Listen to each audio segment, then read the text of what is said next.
this is Valerie Aiello, and you're listening to IdeaDiary. Thanks for coming back, y'all, and hanging out.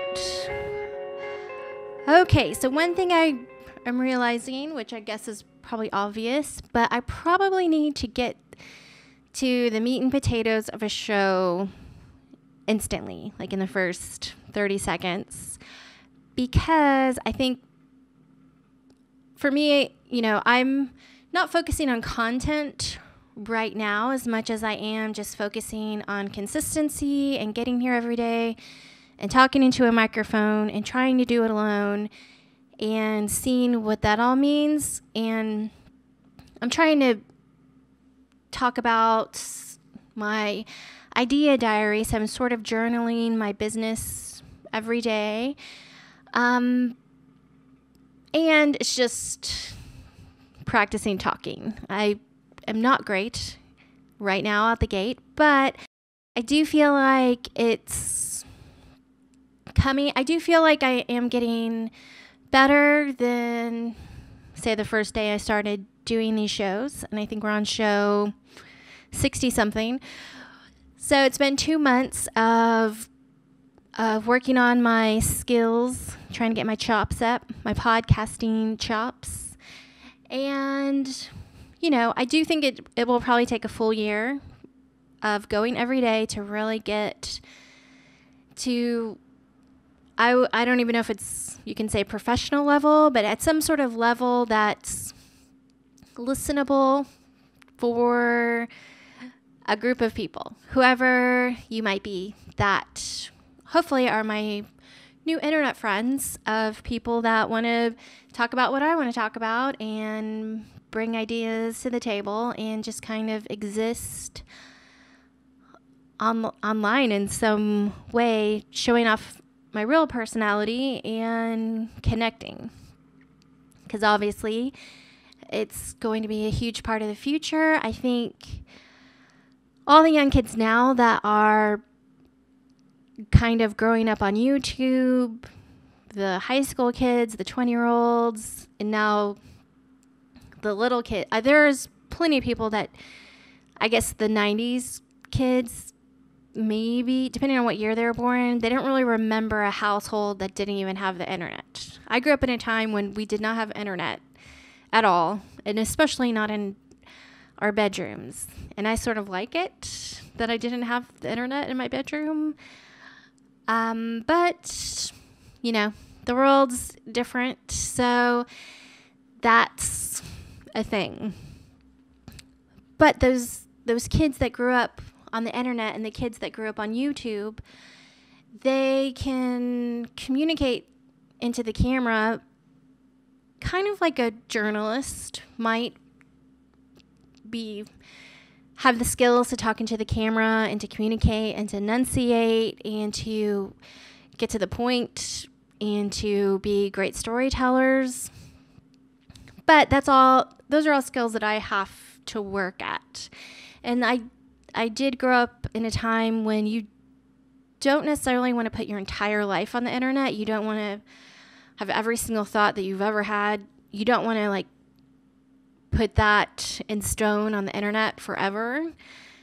And that was good advice. I think a lot of the families, and this isn't a dig in any way, but the parents that put their birth to every single life event for a kid online on Facebook, that there could be some issues with that in the future. And maybe it's just all going to be fine and it won't be that big of a deal, I'm hoping. But I grew up in that age group where you really weren't supposed to put everything on the internet, especially when you're mad. Now everybody gets mad about everything 10 times a day and they tweet about it, and it's set in stone forever. That's your history. So whatever it is, I'm trying to show up every day online, talk about fun, important things.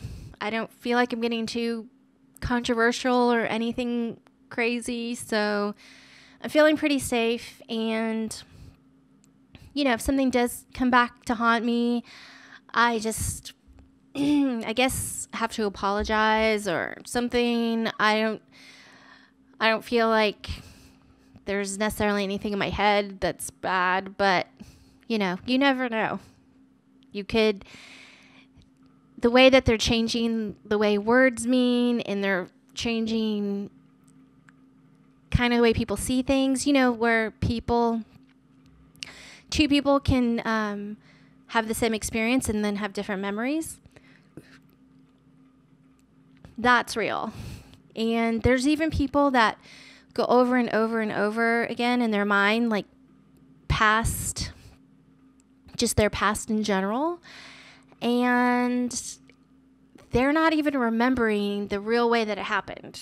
They're actually, their mind is creating false memories of the way things unfolded. And, that's kind of the way the human brain works. And it's one of those things you just have to accept, I guess.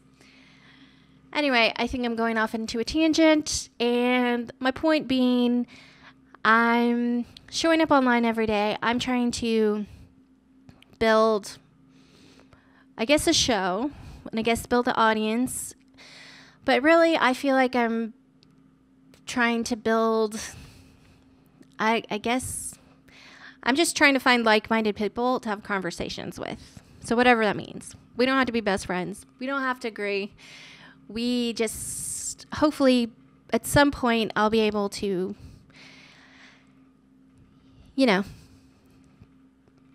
do lives with different people, have interviews with different people, and just kind of experience what it means to have an internet world, an internet life, internet friends.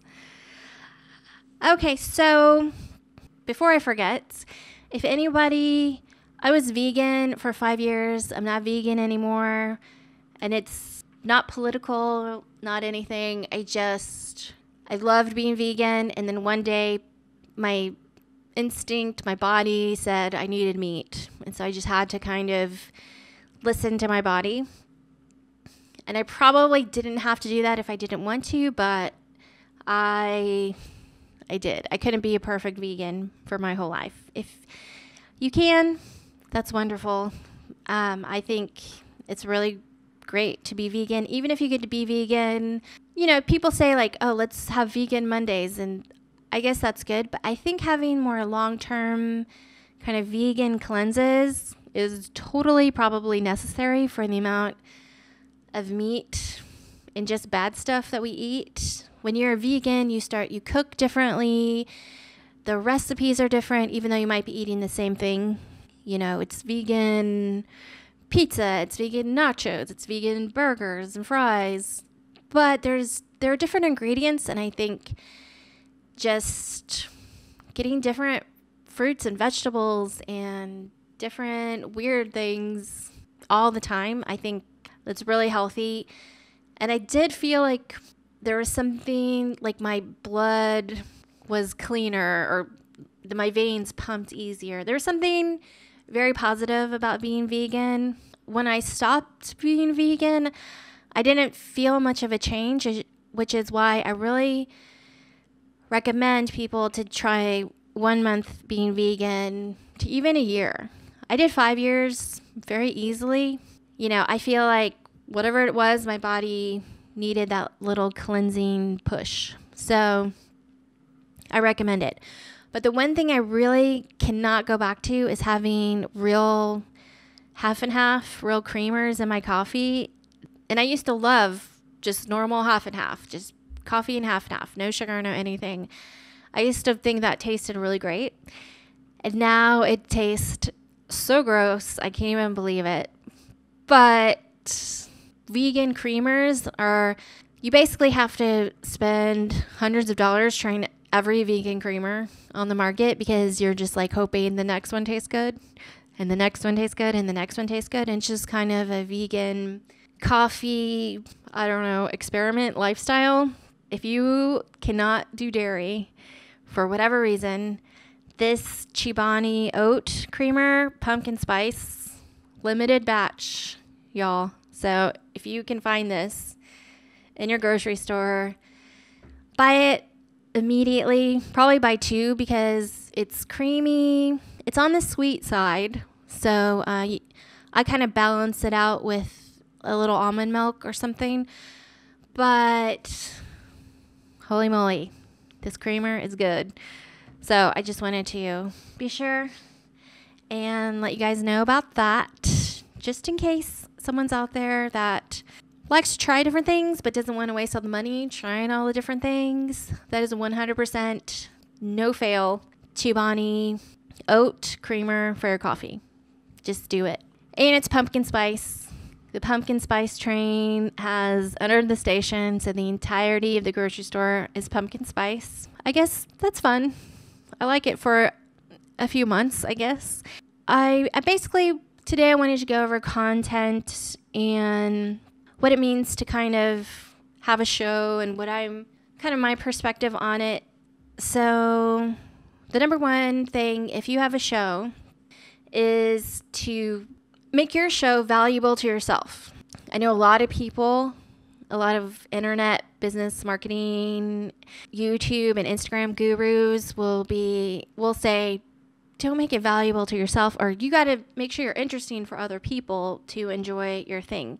And my opinion is at least right now, that I'm not saying that that's bad advice, but I think right now this shift is happening to where I think you can focus on yourself and what's fun for you and what's valuable for you. Because I think, obviously, there's money to be made on the internet. Obviously, you have to put work into it. And staying consistent, I think, is the number one goal. And having your show be valuable to yourself, I think, might be the key to consistency. So I'm just valuing consistency over searchable content that is really great to have if you have it naturally, but just having content that you enjoy and that you want to watch, I think, is almost more important than high volume, at least in the beginning. I know I've seen there's Sorelle. She had a photography vlog. She does the advanced selfie. So photography YouTuber, and I've kind of watched her over the years kind of struggle over, it was really exciting, and it was really exciting to make a bunch of money, and it was really exciting to be popular, but once she got to a certain level where she made all the money, she bought her home, she traveled the world, she did all the things, and she was popular, and now she's kind of left with what now? And I think she did all the right things, but now I think it's becoming more apparent is to make things valuable to yourself as well, and maybe not focus on being the most popular. You can focus on that, and that could be one goal, but then kind of have a plan for the next step. Okay, the second thing is to make it enjoyable and realistic to do. So I'm doing every day because I feel like I need that push. I need to break through that learning curve of what am I going to get good at this? And I feel like I'm way late in the game. Should have done this like 2010, but you think it's really embarrassing, or I didn't even think it was hard to do. It was more the embarrassing factor. But I guess I kind of reached the age of like, who cares? Like, okay, this is embarrassing, but I'm doing it and I'm enjoying myself. And that's important. That's more important than looking cool. And the third factor is that you're learning something. So I think a lot of the people that reach a point where they're thinking, this is boring, I have all these subscribers, I have all these brand deals, but I'm not learning anything anymore. And then maybe they've got themselves in that situation where it's now you have a mortgage and a car payment and you have all these bills, so you have to keep doing the things where you're not really learning anything and you're bored. So I think keeping your expenses low, making sure you're learning something, is definitely going to help make your show and not put you in some weird position. And the fourth thing is, could you imagine yourself being valuable to somebody else? So whatever it is you're choosing to do, even if it's just being funny and brightening someone's day, just whatever you're making, imagine yourself being valuable to someone else. So for me, I do whatever I want. And I've been doing whatever I want since 2007. And I just kind of want to inspire people that you can have that life, whatever it is. You have to be crafty and have a lot of revenue streams, possibly. Some people just fall into it. Some people, it's a drudgery hustle all the time. But you can figure out the way where it's not drudgery. And you can have fun. And it does take skills, I think, but maybe it doesn't. I have certain skills like graphic design and illustration and video making where I can charge a living wage to make projects for other people, like a client work, and I can still pay my bills and I can still have fun. I've stopped taking client work because I'm trying to get to the next level, but that's for me. Somebody might love client work and do it endlessly till the end of time, forever, and make great money and be their own boss. But basically, the ideas in your head can create your lifestyle, and your mind generates your income, or can generate your income. And that's what I'm doing. I'm trying to fully 100% make my income off of my mind. And I am married, so a lot of people will say like, oh, well, you're married, so you can do whatever you want. And that's not true. Like, I was doing it before I got married. And when I did get married, I made my husband quit his job and do it as well.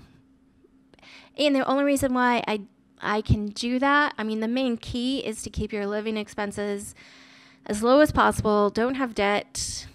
And I've lightened up a little bit on, say, I might buy a little bit of fancier groceries, or I might micromanage every dime. But I've lightened up a tad. But I'm in the position to do that now. That wasn't like an option 10 years ago or whenever it was. So there's some not structure, but just, how would you say? There are some rules that you may have to set for yourself to make sure that you can create the life of doing whatever you want. It really is different for everybody, and it really is possible for everybody. You just have to figure it out, I guess. And as long as you're trying, you really can't lose. And I definitely want to say, like, just being your own business owner or your own boss or your own in control of how you make money doesn't mean that you don't have a job. You can definitely enjoy yourself and have a job. Like, let's say you're a teacher, or let's say you work at a library, or let's say you're a million trillion job possibilities. Just because you get a paycheck of some kind doesn't mean that you can't have extra income revenue. And you could have that job for a certain amount of time. Like Gary Vee, he's his own business owner, but he worked for a decade at his father's liquor store until he got to be Gary Vee, who does whatever he wants and works 24/7 every minute of the day. But, he enjoys himself, and he's a boss. He does a lot. That's the show of today. Hopefully it wasn't too much rambling. I think I've I've gone over 15 minutes, so sorry about that. But we'll edit this up and get it loaded in for today's show, and I will see you tomorrow.